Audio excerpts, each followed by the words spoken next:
Assalamualaikum warahmatullahi wabarakatuh. Kami dari kelompok 5 ingin membahas materi tentang atensi, sensori, dan persepsi dan sistem hormon. Perkenalkan, nama saya Irma Fitrianingsih. Nama saya Trihardo Wahyu Ramadan.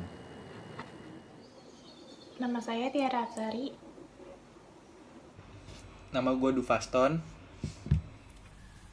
Nama saya Dias Putri Wiradani. Pertama, atensi. The Writer and One Sort dan Learner dalam Pinel 2018 mendefinisikan atensi sebagai proses penyaringan atau skinning, memfokuskan perhatian atau dikenal dengan istilah konsentrasi atau focusing, mempertahankan fokus pada objek yang relevan dan mengabaikan objek yang tidak relevan dengan tujuan dalam waktu tertentu atau sustaining in focus, serta mengubah fokus perhatian dari kegiatan yang satu ke kegiatan selanjutnya atau shifting in focus. Atensi atau perhatian selektif memiliki dua ciri, yaitu dapat meningkatkan persepsi terhadap stimulus yang menjadi fokusnya dan dapat mengurangi persepsi stimuli yang tidak menjadi fokusnya. Contohnya adalah, walaupun kita berada di bandara yang bising, apabila kita memfokuskan perhatian pada pengumuman yang terdengar penting, maka pembahasan kita akan meningkat. Tetapi untuk memahami apa yang dibicarakan orang sekitarnya akan menurun karena tidak terlalu fokus. Kemudian ada jenis-jenis atensi. Atensi dapat difokuskan dengan dua cara, yaitu atensi endogen dan atensi internal. Yang pertama ada atensi endogen atau proses kognitif internal. Merupakan atensi yang berasal dari dalam diri atau internal, seperti atensi pada suatu barang yang sedang dicari di dalam laci. Maka kita akan fokus untuk mencari barang tersebut dalam laci. Yang kedua ada atensi eksternal atau proses kejadian eksternal, merupakan atensi yang disebabkan oleh adanya stimulus dari luar diri atau dari lingkungan.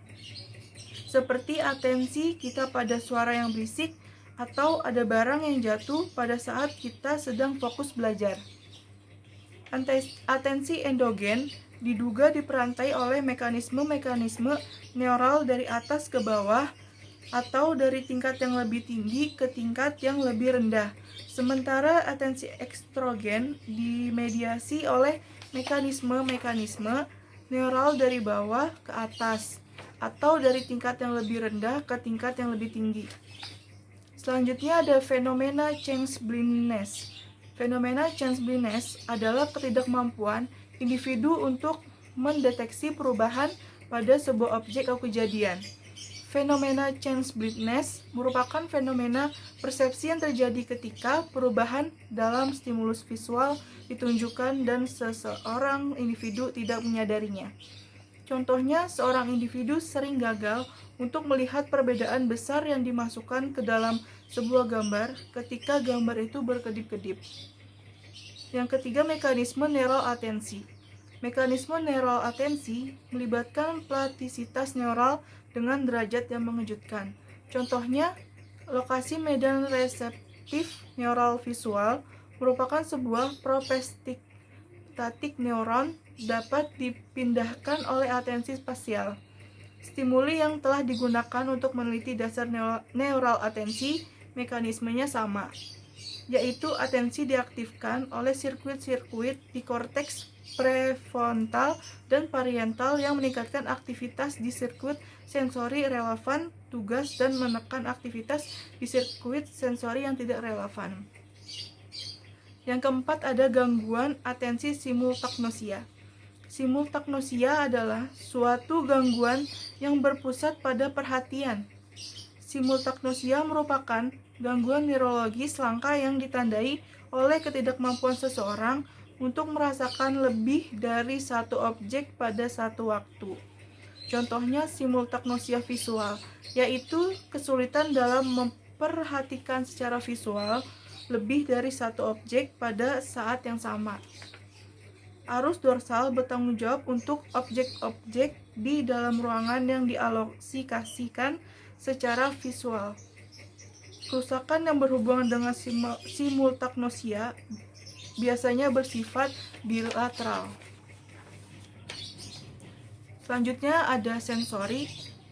Sistem sensori adalah proses mendeteksi keberadaan stimuli dari lingkungan luar melalui indera atau eksoreseptor. Pada manusia terdapat 5 sistem eksoreseptor, yaitu sistem visual atau penglihatan, sistem auditori atau pendengaran, sistem somatosensori atau perabaan, sistem olfaktori atau penciuman, dan sistem gustatori atau pengecapan. 3 prinsip fungsi sensori motor. Yang pertama ada organisasi hierarkis.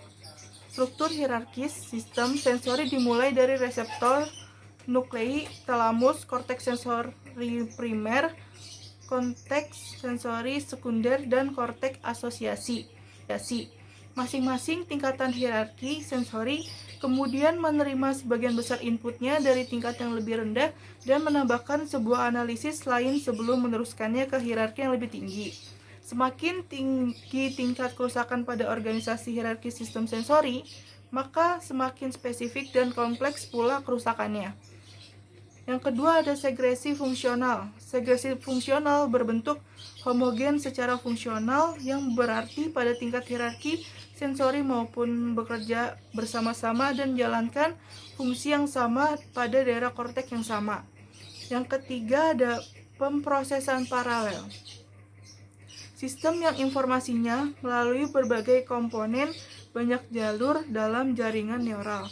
Terdapat 2 jenis arus paralel yang berbeda dalam sistem sensori manusia, yaitu yang pertama sebuah arus yang dapat memengaruhi perilaku tanpa diketahui secara sadar. Yang kedua, sebuah arus yang dapat memengaruhi perilaku dengan diketahui secara sadar. Selanjutnya ada korteks asosiasi sensori motor. Korteks asosiasi adalah bagian puncak dari hierarki sensori motor.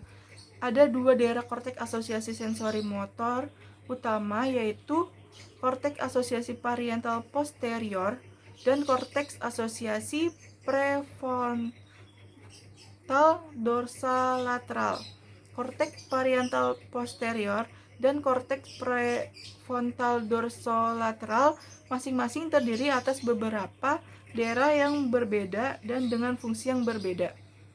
Yang pertama ada korteks asosiasi parietal posterior, yaitu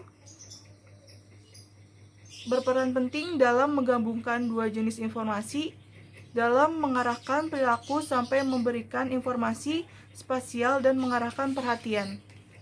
Korteks parietal posterior diklasifikasikan sebagai korteks asosiasi karena bisa menerima input dari lebih satu sistem sensori.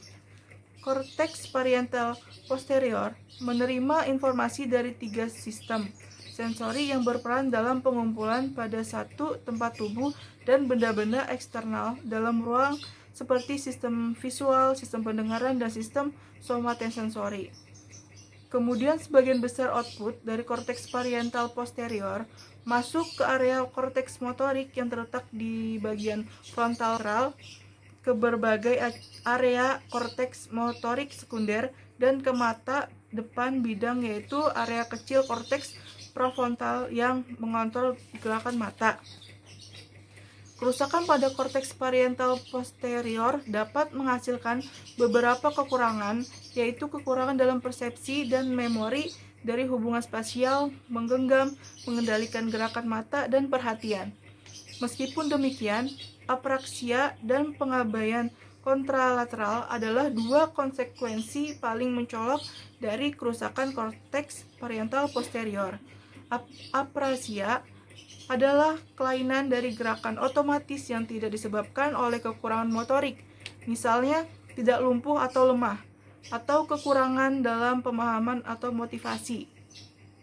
Tetapi, Apreksia memiliki kesulitan membentuk gerakan tertentu ketika diminta untuk melakukannya, terutama ketika gerakan tersebut di luar konteks. Saya akan melanjutkan materi yang telah dijelaskan oleh Irma. Selanjutnya ada korteks asosiasi prefrontal dorsolateral. Area besar lainnya dari korteks asosiasi memiliki fungsi sensori motor adalah korteks asosiasi prefrontal dorsolateral, menerima proyeksi dari parietal posterior cortex dan mengirimkan proyeksi ke area korteks motorik sekunder, ke primer korteks motorik dan ke bidang mata frontal. Sifat respon prefrontal dorsolateral neuron menunjukkan bahwa keputusan untuk memulai gerakan spontan dapat dibuat dalam korteks ini. Tetapi keputusan ini bergantung pada interaksi kritis dengan korteks parietal posterior dan area lain dari korteks frontal. Yang ketiga ada korteks motorik primer. Korteks motorik primer terletak pada gyrus prefrontal lobus frontal. Korteks ini adalah titik utama dari sinyal kortikal sensori motor dan bukan satu-satunya titik hilangnya sinyal sensori motor dari korteks cerebral. Susunan somatotropik dari korteks motorik primer manusia disebut sebagai motor homunculus. Sebagian besar korteks ini digunakan untuk mengendalikan bagian-bagian tubuh yang mampu bergerak rumit seperti tangan dan mulut. Yang keempat ada korteks motorik sekunder. Korteks motorik sekunder menerima banyak input dari korteks asosiasi, misalnya korteks parietal posterior dan korteks frontal dorsolateral, dan mengirimkan sebagian besar outputnya ke korteks motorik primer. Terdapat dua area korteks motor sekunder. Yang pertama ada area motor tambahan dan korteks premotor. Kedua area yang luas ini terlihat jelas pada permukaan lateral lobus frontal, tepat di depan korteks motorik primer. Area motor tambahan membungkus dari atas lobus frontal dan memanjang ke bawah permukaan medial ke celah longitudinal, dan korteks premotor berjalan dalam strip dari daerah motor tambahan ke celah lateral. Selanjutnya ada persepsi. Persepsi merupakan tindakan menyusun, mengenali, dan menafsirkan informasi sensori guna memberikan gambaran dan pemahaman tentang lingkungan. Persepsi meliputi semua sinyal dalam sistem saraf yang merupakan hasil dari stimulasi fisik atau kimia dari organ pengindra. Persepsi merupakan suatu proses yang didahului oleh penginderaan, yaitu suatu stimulus yang diterima oleh individu melalui alat reseptor yaitu indera. Alat indera berfungsi sebagai penghubung antara individu dengan lingkungan eksternal. Persepsi merupakan stimulus yang diproses melalui indera, diorganisasikan, dan diinterpretasikan sehingga individu menyadari dan mengerti apa yang ditangkap oleh indera. Terdapat dua faktor yang mempengaruhi persepsi. Yang pertama ada faktor internal, merupakan faktor-faktor yang terdapat di dalam diri individu seperti fisiologis, atensi, minat, pengalaman, dan ingatan. Yang kedua ada faktor eksternal. Faktor eksternal merupakan faktor yang terdapat dari lingkungan dan objek-objek yang terlibat di dalam lingkungan tersebut, seperti warna dari objek-objek, ukuran dan pengamatan objek, gerakan-gerakan objek, dan keunikan atau kekontrasan suatu objek. Selanjutnya, saya menjelaskan materi sistem hormon. Jadi, sistem tubuh diatur dua sistem utama, yaitu sistem saraf dan sistem hormonal atau sistem endokrin. Sistem hormonal bertugas sebagai pengatur fungsi metabolisme tubuh, kecepatan reaksi kimia dalam sel, dan pertumbuhan sekresi. Beberapa efek hormonal bisa terjadi dalam hitungan detik, tetapi bisa juga terjadi dalam waktu berminggu-minggu, bulanan, bahkan hingga tahunan. Hormon adalah zat kimia yang disekresi dalam cairan tubuh oleh suatu sel atau kelompok sel dan menimbulkan efek pengaturan fisiologis pada sel-sel lain tubuh. Hormon dihasilkan oleh kelenjar endokrin atau kelenjar buntu. Kelenjar ini merupakan kelenjar yang tidak mempunyai saluran, sehingga sekresinya akan masuk ke aliran darah dan mengikuti peredaran darah ke seluruh tubuh. Apabila sampai pada suatu organ target, maka hormon akan merangsang terjadinya perubahan. Sistem hormonal terkait dengan sistem saraf, yang berarti sistem hormonal terjadi tidak lepas dari adanya kerja sistem saraf. Misalnya kelenjar adrenal dan kelenjar hipofisis akan mensekresi hormonnya hanya bila terjadi rangsangan dari sistem yang sesuai. Ada beberapa macam hormon dalam tubuh yang disebut sebagai hormon lokal dan hormon umum. Hormon lokal merupakan hormon yang memiliki efek spesifik lokal. Contohnya asetilkolin yang dilepaskan pada ujung-ujung saraf parasimpatis dan saraf otot rangka. Hormon umum merupakan hormon yang disekresi oleh kelenjar endokrin spesifik dan ditransfer dalam darah sehingga menyebabkan kerja fisiologis pada tempat yang jauh dari tubuh. Contohnya hormon pertumbuhan dari adenohipofisis dan hormon tiroid dari kelenjar tiroid. Kemudian ada golongan-golongan hormon berdasarkan pembentuknya. Yang pertama ada golongan derivat asam amino, contohnya epinefrin. Yang kedua ada peptida dan protein, contohnya itu vasopresin dan oksitosin. Lalu yang ketiga ada steroid, contohnya aldosteron. Kemudian ada bagian-bagian dalam hormon. Kemudian ada bagian hormon dalam tubuh manusia. Yang pertama ada hormon hipofisis anterior. Yang kedua hormon hipofisis posterior. Yang ketiga hormon tiroid. Keempat hormon paratiroid. Yang kelima hormon korteks adrenal. Yang keenam hormon pankreas. Yang ketujuh hormon ovarium. Dan yang kedelapan ada hormon testis.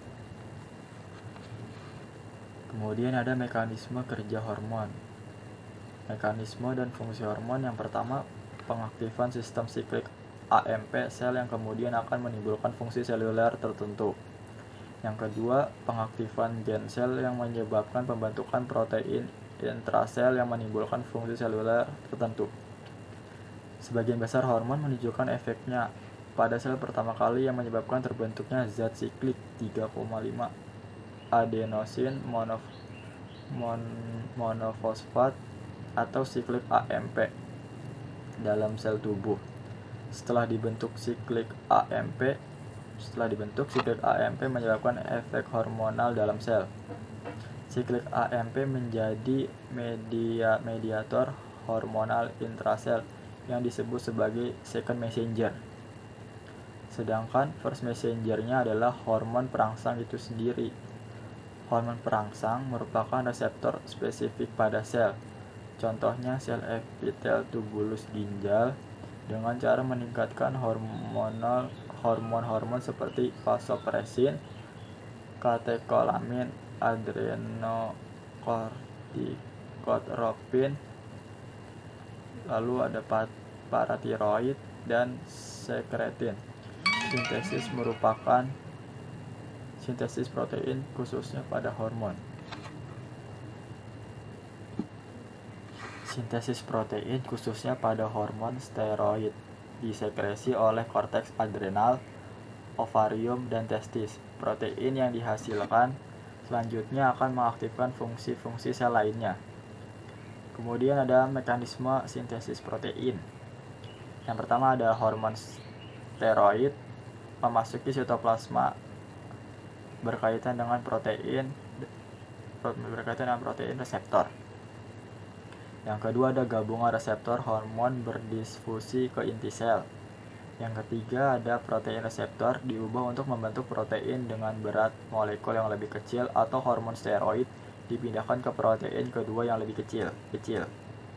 Yang keempat ada mengaktifkan gen spesifik untuk membentuk messenger RNA atau mRNA.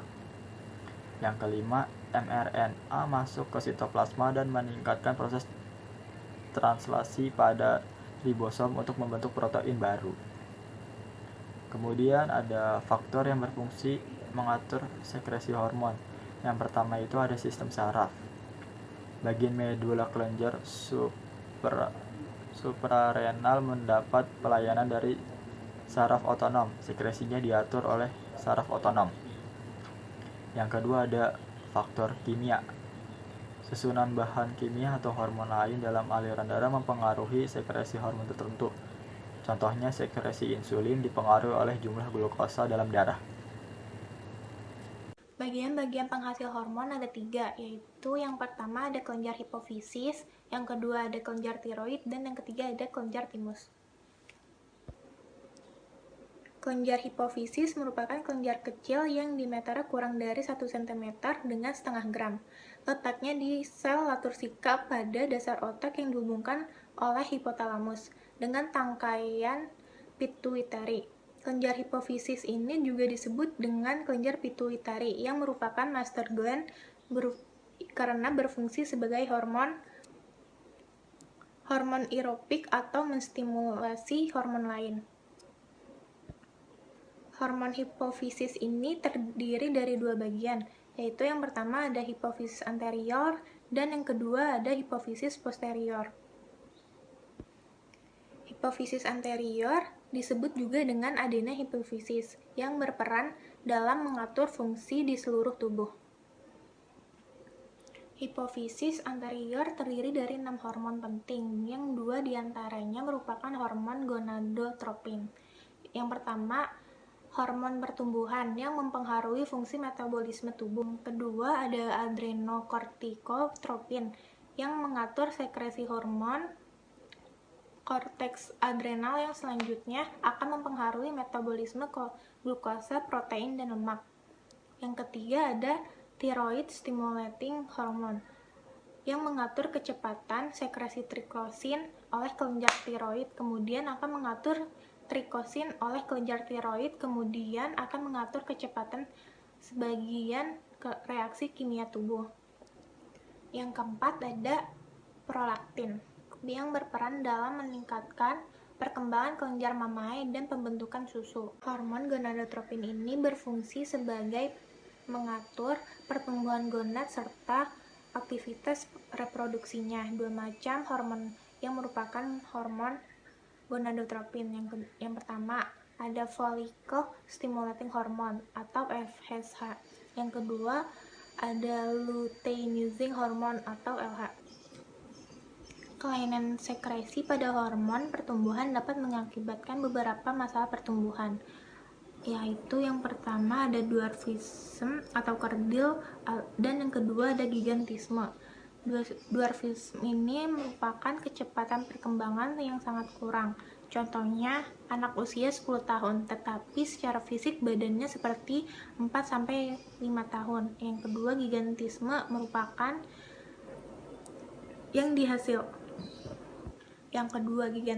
dihasilkan hormon pertumbuhan dalam jumlah besar sehingga tumbuh menjadi lebih besar dari umumnya, atau istilahnya raksasa. Dapat mengakibatkan tumor kelenjar hipofisis. Yang kedua ada hipofisis posterior. Hipofisis posterior terdiri dari 2 hormon, yaitu yang pertama ada hormon antidiuretik atau vasopresin, yang kedua ada hormon oksitosin. Hormon antidiuretik atau vasopresin ini yang mengatur kecepatan ekskresi air dalam urin dan sekaligus membantu mengatur konsentrasi air dalam tubuh. Lalu hormon oksitosin ini yang berfungsi membantu mengalirkan susu dari kelenjar mamae ke puting susu selama pengisapan dan membantu melahirkan bayi pada akhir kehamilan. Dan yang kedua ada kelenjar tiroid. Kelenjar tiroid letaknya terdapat di bawah larynx. Hormon tiroid mengsekresi tiroksin, triodotrironin, kalsitonin, dan beberapa hormon beriodium lainnya. Kelenjar tiroid berfungsi untuk meningkatkan aktivitas metabolisme sebagian besar jaringan tubuh, sintesis protein, dan pengaturan suhu tubuh. Beberapa penyakit yang ada pada hormon tiroid. Yang pertama ada hipertiroid atau yang disebut juga dengan hipertiroidisme. Ciri hipertiroid atau terlalu banyak hormon tiroid adalah adanya tremor halus pada otot 10-15 kali per detik. Tiroidisme memiliki gejala-gejala yaitu tidak tahan panas, keringat bertambah, penurunan berat badan, kelemahan otot, diare, dan gelisah. Solusi pengobatannya dengan menggunakan yodium radioaktif atau dengan pembedahan kelenjar tiroid. Lalu yang kedua ada hipotiroid atau disebut dengan istilah gondok karena kekurangan yodium. Solusinya adalah mengonsumsi makanan yang mengandung garam beriodium. Dan yang ketiga ada kreatin, yaitu hipotiroid ekstrem pada waktu bayi atau anak, disebabkan karena adanya kegagalan pertumbuhan dan mental terhambat. Hubungan kelenjar tiroid dengan kelenjar endokrin. Yang pertama ada hubungan dengan korteks adrenal atau sekresi tiroid meningkatkan kecepatan sekresi glukotiroid. Yang kedua, gonad fungsi seksual normal pada pria maupun wanita melibatkan sekresi tiroid. Dan yang ketiga ada kelenjar timus. Kelenjar timus terletak di rongga trakea di rongga dada bagian atas. Kelenjar timus membesar sewaktu pubertas dan mengecil setelah dewasa. Kelenjar timus merupakan kelenjar penimbunan hormon somatotrof atau hormon pertumbuhan dan setelah dewasa tidak berfungsi. Kelenjar timus berperan untuk menghasilkan timosin yang berfungsi untuk merangsang limfosit. Jadi sekarang kelenjar korteks adrenal. Jadi kelenjar korteks adrenal itu terdapat pada dua kutub superior kedua ginjal. Terdiri dari dua yaitu medula adrenal dan korteks adrenal. Medula adrenal itu menghasilkan hormon epinefrin dan hormon monorepinefrin, sedangkan korteks adrenal menghasilkan hormon kortikosteroid. Nah, terus itu hormon utama korteks adrenal itu ada dua. Yang pertama itu mineralocorticoid dan yang kedua itu adalah glukokortikoid. Terus terdapat 30 jenis steroid. Tetapi ada dua diantara yang memiliki peranan penting dalam fungsi endokrin, yaitu aldosteron pada mineralocorticoid dan kolesterol pada glukokortikoid. Terdapat beberapa efek aldosteron. Yang pertama itu pada ginjal terjadi reabsorpsi natural dan reaksi kalium. Terus yang kedua itu berpengaruh pada volume cairan ketika orang menjadi haus karena konsentrasi ion natrium meningkat sedikit dan merangsang pusat haus. Yang ketiga itu berpengaruh pada kelenjar keringat, saliva, abrosi usus, dan ada fungsi kortisol adalah untuk menjadi ketahanan terhadap stres. Terus efek dari kortisol itu adanya glukogenesis. Terus yang kedua itu terjadi pengurangan protein sel. Yang ketiga mobilitas asam lemak. Terus kita masuk ke kelenjar pankreas. Jadi itu kelenjar pankreas itu menghasilkan hormon pankreas yang berfungsi dalam pencernaan dan sekresi hormon. Jadi pankreas itu terdiri dari asini, getah pemecah atau duodenum. Terus ada pula Langerhans yang berperan dalam sekresi hormon. Terus ada hormon yang dihasilkan pankreas, yaitu insulin dan glukogen. Jadi insulin itu, efek insulin pada metabolisme karbohidrat yaitu meningkatkan kecepatan metabolisme glukosa. Terus glukogen itu, fungsi glukogen itu pemecah glikogen. Terus efek glukogen adalah pada gerak badan dan kelaparan. Terus ada kelenjar paratroid. Jadi kelenjar ini merupakan penghasil hormon paratroid yang berkaitan erat dengan kalsitonin, metabolisme kalsium dan fosfat. Fungsi vitamin D adalah pembentukan tulang. Terus penyakit-penyakit yang terjadi pada hormon paratroid adalah penyakit tulang. Itu kayak rickets, terus osteoporosis, hiperparatiroidisme, terus sama tumor paratroid dan tetani.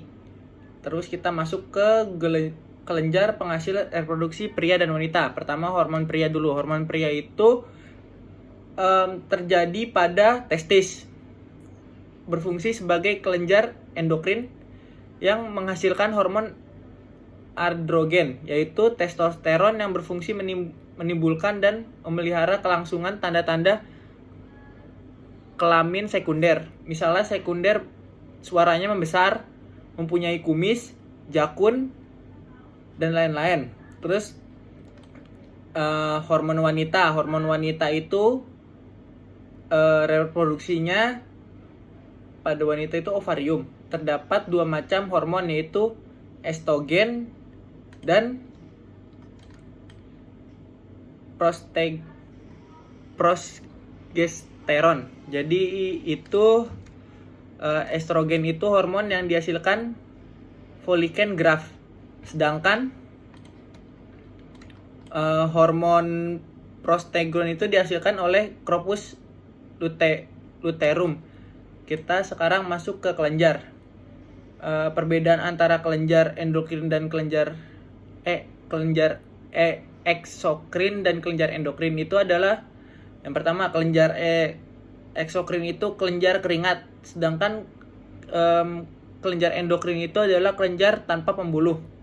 Terus kedua itu perbedaannya kromosom X dan kromosom Y. Perbedaannya itu pada laki-laki suatu hormon seksual adalah kromosom X dan yang satu disebut kromosom Y.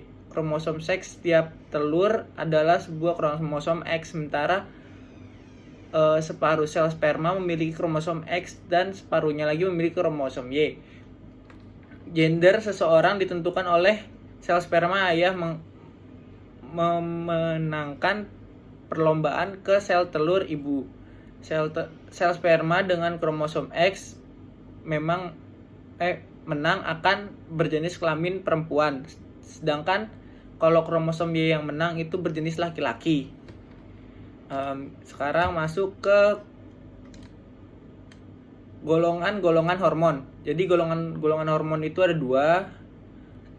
Yang materi pertama itu golongan hormon itu ada A, B, C. A-nya itu amino acid derivative hormones atau defirat asam amino. Yang kedua itu adalah hormon papida, dan hormon yang ketiga itu adalah hormon steroid. Hormon asam amino itu hormon-hormon yang disintetis dalam beberapa langkah sederhana dari molekul asam amino. Terus yang hormon papida itu adalah hormon protein rantai-rantai asam amino dan rantai-rantai panjang. Hormon peptida adalah rantai pendek. Sedangkan hormon steroid itu hormon yang disintetis dari kolesterol atau satu tipe molekul lemak. Terus yang kedua itu adalah hormon gonadal. Hormon ini disebut androgen dan estrogen. Testosterone dan adalah androgen yang paling lazim, dan estradiol estradiol adalah estrogen yang paling lazim. Di sini saya akan menjelaskan tentang kelenjar pituitari, pengontrolan pituitari, penemuan hormon-hormon pelepas hipotalamik, regulasi kadar hormon, dan model regulasi endokrin gonadal. Yang pertama ada kelenjar pituitari. Kelenjar pituitari sering disebut sebagai master gland atau kelenjar master, karena sebagian besar hormonnya adalah hormon-hormon tropik. Hormon tropik sendiri memiliki pengertian sebagai hormon yang fungsi primernya mempengaruhi pelepasan hormon-hormon dari kelenjar lain. Contohnya ada gonadotropin. Gonadotropin ini merupakan hormon tropik pituitari yang berjalan melalui sistem sirkulatori di gonad, lalu menstimulasi pelepasan hormon-hormon gonadal. Kelenjar pituitari sendiri terdiri dari dua kelenjar. Ada pituitari posterior dan pituitari anterior. Pituitari posterior berkembang dari hasil pertumbuhan kecil jaringan hipotalamik yang menjuntai dari hipotalamus di ujung pituitari stalk atau tangkai pituitari. Sementara pituitari anterior mulai sebagai bagian jaringan embrionik yang sama, namun berkembangnya ke dalam langit-langit mulut. Kadar hormon gonadal pada perempuan dan laki-laki sifatnya berbeda. Pada perempuan bersifat siklik, sementara pada laki-laki bersifat tetap. Perbedaan antara fungsi endokrin perempuan dan laki-laki juga berbeda. Yang pertama, pada perempuan. Pada perempuan itu, kadar hormon gonadal dan gonadotropiknya melalui siklus yang berulang setiap 28 hari. Sementara karena laki-laki merupakan makhluk yang tumpul, kadar hormon gonadal dan gonadotropik pada laki-laki itu hanya sedikit, berubahnya dari hari ke hari. Selanjutnya ada pengontrolan pituitari. Pengontrolan pituitari dilakukan oleh hipotalamus.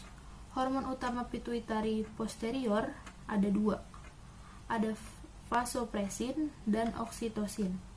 Kedua hormon utama ini merupakan hormon-hormon peptida yang disintesiskan di badan sel neuron di nuklei parayentikular dan nuklei supraoptik hipotalamus. Kemudian diangkut di sepanjang akson oleh neuron-neuron ke terminal di pituitari posterior dan disimpan sampai dilepaskan ke dalam aliran darah. Neuron yang melepaskan hormon ke dalam sirkulasi umum disebut sebagai sel-sel neurosekretarik. Kemudian, oksitosin menstimulasi kontraksi uterus selama persalinan dan keluar air susu selama menyusui.